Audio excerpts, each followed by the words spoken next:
تصمیم گرفتم یه جوری خودم خلاص کنم از این زندگی. حالا دلیلش هم نه به درد شما میخوره، نه اینکه من میتونم بگم. اگرم بگم متوجه نمیشی، نه اینکه نفهمی، میفهمی من چمه، اما حسش نمیتونی بکنی.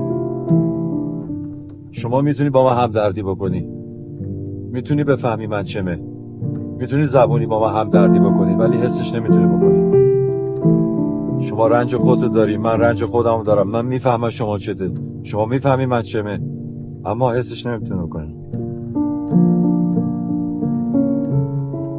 برای همینم از شما به عنوان یه مسلمان میخوام به من کمک کنی. میتونی این کار بکنی؟